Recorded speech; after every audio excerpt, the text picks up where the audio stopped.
the Mike Tech Show, show number 773. Hello, everybody. Welcome to the podcast. I'm your host, Mike Smith.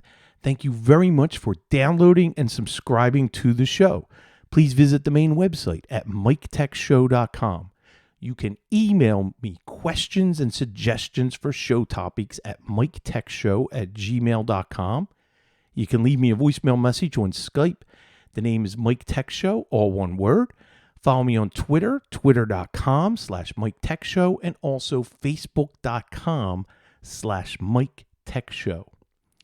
This show is brought to you by Instant House Call. Remotely support your customers unattended and on demand through firewalls. Try it free by clicking on the link on the website at miketechshow.com, or you can go directly to instanthousecall.com, and when you download the free trial for 15 days, use the promo code MikeTechShow, and I know you will be back to use it. It is the best for secure remote control unattended for your clients. Give it a try. So, a few differences you might have noticed. There was no intro music, and there's not going to be outro music. So, we're going to talk about that. So, tonight's show, a quick update on my shoulder, an update on these show changes that are happening, and then the main content is 10 easy ways to prevent malware infection that was provided by Malwarebytes, and I'm going to review that. And then catch up on some listener email. So that's tonight's show. So let's start with my shoulder. Today, I had a physical therapy appointment. I go twice a week, and it's Tuesdays and Thursdays, and the physical therapy appointment literally was just a couple hours ago. And physical therapy is going to stop. I've had a setback where the pain happens when we do some motions with my shoulder that was not happening before. So I'm actually digressing since the physical therapy has begun. There are certain movements and measurements that they took that are now worse. So I have to see an orthopedic surgeon. Down here in Florida, I have to find one. Well, they gave me a card. I'm going to reach out. We need new x-rays. We need new MRI. And then they have to assess. There's a strong possibility that I have a tear, that there's going to be surgery. I will keep you posted. So that's the shoulder. Now, this week, and if you heard, you might have heard some of this on Tech Vets last night. My website, MikeNation.net, was suspended for over 36 hours by GoDaddy. Now, they gave me a warning in October that there were certain directories with too many files totaling up to too much storage. They were the MP3 files that were very old, because I don't host the MP3 files at the Mike Tech Show's website. That's all done by Libsyn, and I pay for that monthly for that hosting of the audio files. But when I started out the podcast way back in 2005, I used to just do it right from the website. Well, you can't deliver MP3 files and MP4 files from a shared hosting plan, even though I have unlimited deluxe hosting package. It is a shared server environment. So they gave me that warning in October, and I deleted a lot of video files. I mean, I deleted a lot. Now, Tuesday morning, I wake up, my site is not available. It's suspended. And I had a fight with GoDaddy for over 4 hours, just navigating through tech support to finally get to people that could help me. Then I logged in via FTP, and I deleted the directories from the video directory and the 2 podcast MP3 directories. Now, them I don't care. I have a backup of all that. So now here's what's going to happen on the website. If you click on a very old show, you're probably not going to get the audio. If you click on anything that is video related from the last year or two, you're not going to get the video. So what are we doing going forward? I am taking the lemons and turning them into lemonade. So I have to have a place where I can host the video that I'm recording right now of today's show, 773. I am going to use my YouTube account for the Mike Tech Show and post the videos.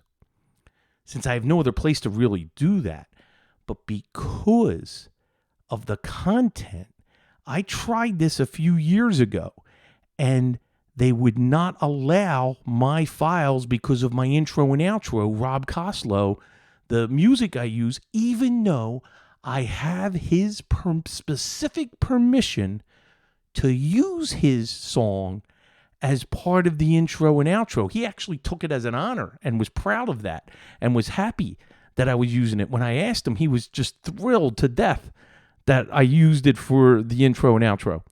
Can't do that anymore because the process that Google puts you through just to prove that you're allowed, I tried to go through it and to no end. It was a failed effort.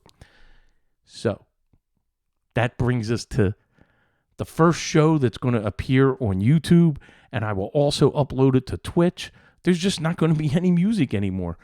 And that's fine because you don't need that anyway. And last night when we were recording Tech Vets, even the chat responded, hey, most people just fast forward through that anyway. So that's perfectly fine. I will generate and save this video and get it uploaded. We'll see how it goes. And then I'll link to the video from the website and from the notes. So we're going to keep GoDaddy happy. We're going to keep YouTube and Google happy. And we're going to keep Twitch happy. So there's no issues when I start to post the videos at Twitch. So hopefully I've taken care of all of this and we keep moving forward. So that's the only show changes.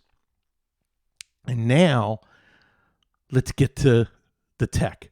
So now that we've updated everything, I received an email from Malware with a link to this blog post that I'm going to put in the show notes. As a matter of fact, it's really the only link for tonight's show in the show notes. 10 easy ways to prevent malware infection. I agree with everything except one of the things they don't spend a lot of time on. They mention it here in the first paragraph. The only way to properly fight malware and ransomware, you have to have a good backup. And that's something that I always preach. Backup, and you need several. My backup here, I use SyncBack, and I back up my files every night, and they're stored on an external drive. I also use Acronis every night, and I have a backup. I then have all of my files synced for all the important data files on OneDrive in the cloud. So this way, if you have a disaster, you have to know that you have your files off site. So given all of that, I'm not worried. I could have anything happen and I'm going to be okay. Make sure you have a good backup. So now, how do we protect ourselves from these vulnerabilities? Update your operating system, browsers, and plugins. Constantly make sure they're updated. Maybe just use Patch My PC. I run that every week just to make sure all the little programs. As a matter of fact, I ran that today and Skype needed to be updated, so I let it update. Or maybe it's my OBS software that I'm using to broadcast what you're watching right now. Programs are constantly being updated. The software is updated. Get into a rhythm and constantly be backing up. Now, your operating systems, before I ever do any operating system update, I create my own manual restore point. Make sure you do that so this way, if you got that bad rogue Microsoft update, it's going to fix it. You're going to be able to go back to that restore point. I'm adding my content on top of what you're going to read on the link for the malware bites. And enable click-to-play plugins. Now, this is interesting. One of the more devious ways that exploit kits are delivered to your computer is through, I love this word, malvertising or malicious ads. I love these new words. You needn't even click on the ad to become infected. And these malicious ads can live on prestigious, well-known sites. And we know that because advertisers and bad actors put bad content and ads where the marketing departments for a lot of these websites, they don't even check them. So you can go to CNN.com, for example, or something, and possibly be infected. Besides keeping your software patched so that exploit kits can't do their dirty work, you can help to block the exploit from ever being delivered by enabling click-to-play plugins. Click-to-play plugins keep Flash or Java from running unless you specifically tell them to by clicking on the ad.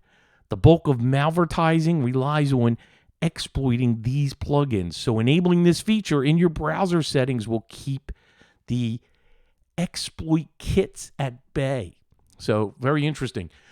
Remove software that you don't use. I constantly look at that in my software apps, either in Control Panel or now through the Windows apps section in the settings.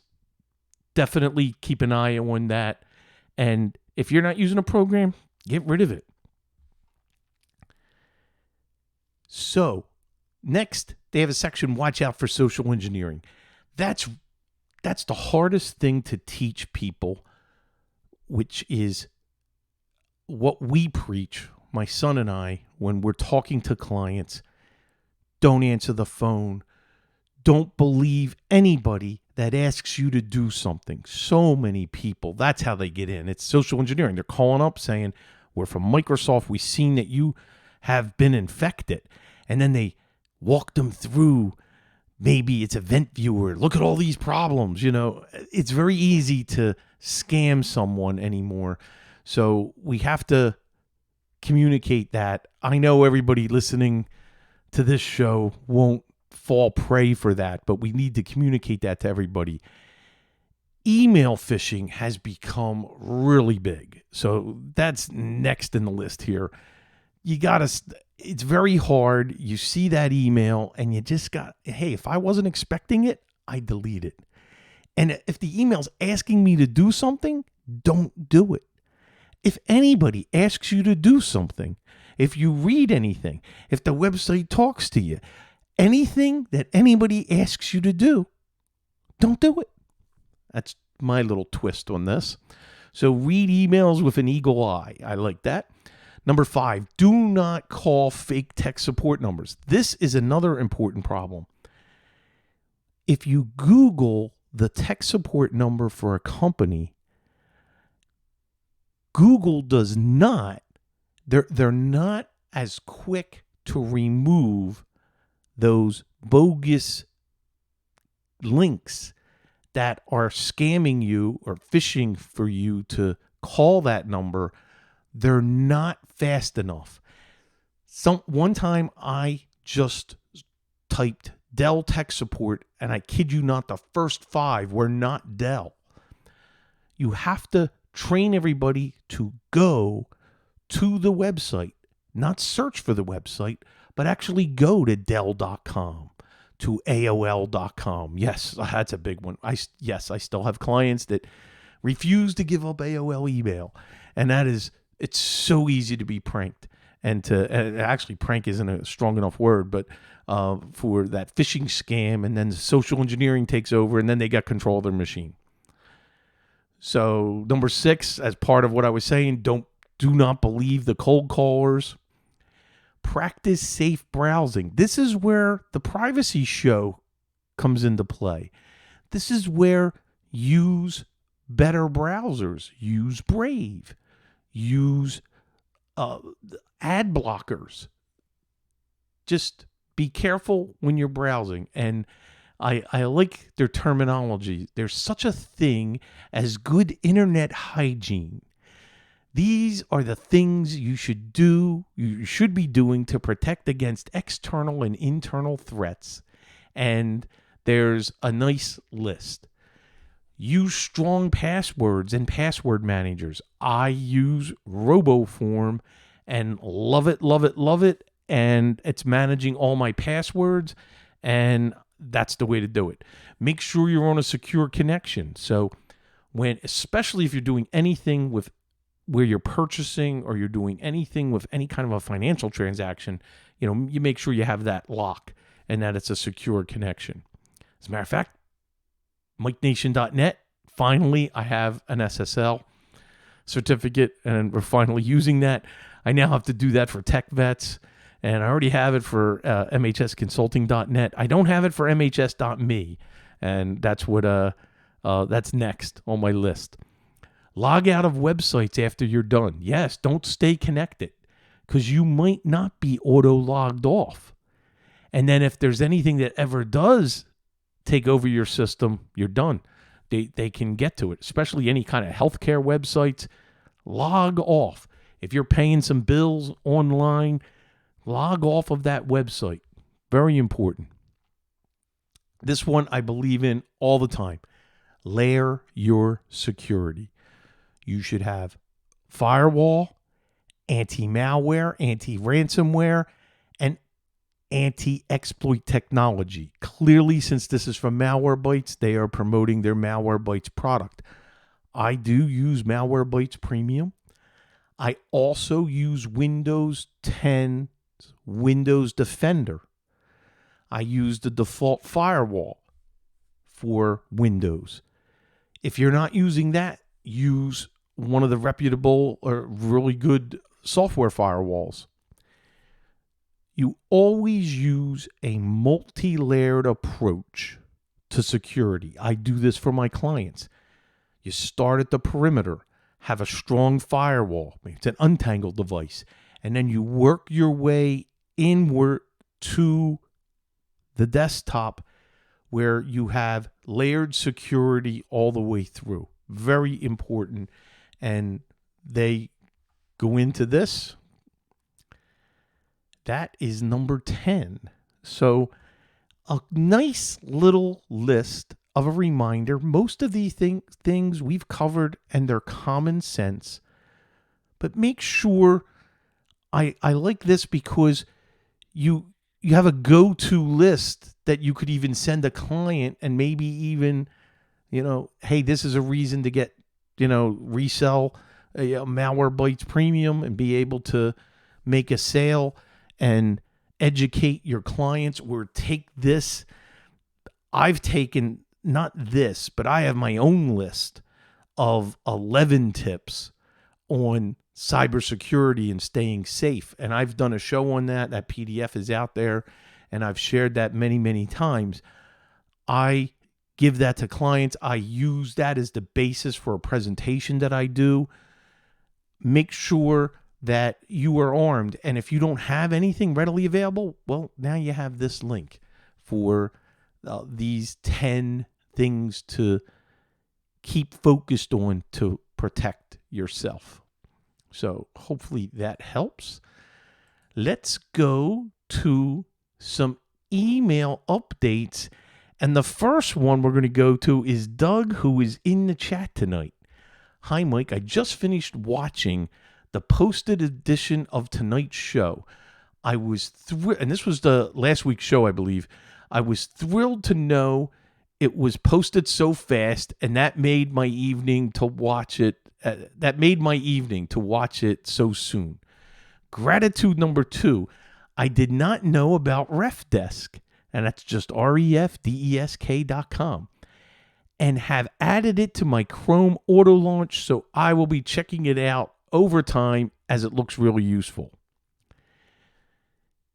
There was a question about instant house call, And there's an option, and I have to post this onto the website, where he uses Instant House Call, but also wants to make sure that if he's doing training, is there a way that they can observe your mouse movements and you can look at them together?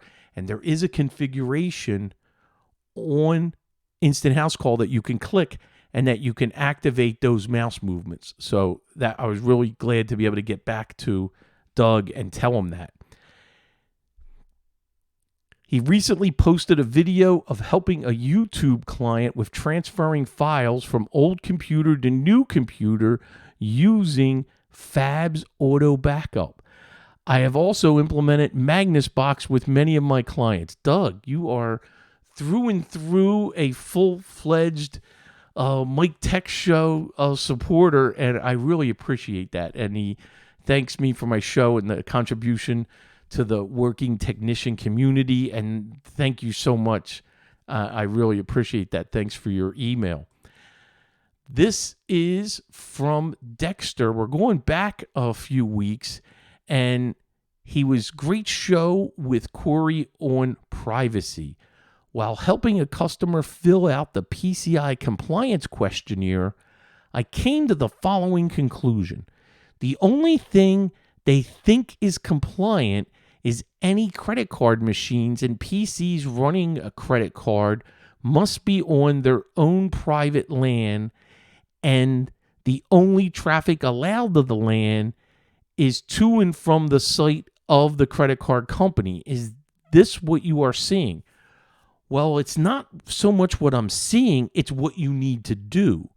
And that is one of the things, is to make sure that anything that is in scope for compliance is following all the rules for that compliance. So for PCI compliance, if you have a computer and that's the only computer, even if it's just running the credit card through a website and that credit card information isn't stored, do that on its own VLAN or its own segregated network segment, and you are going to comply with most of the PCI compliance questionnaires. You're going to have to answer everything else. Is it being updated?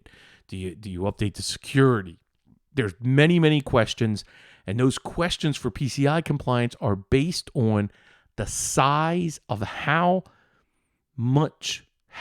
big, or I guess the volume of credit card usage. So I have a client that does incredible volumes where their compliance and tests are much stronger and higher than anyone else. So their yearly penetration tests that have to be done.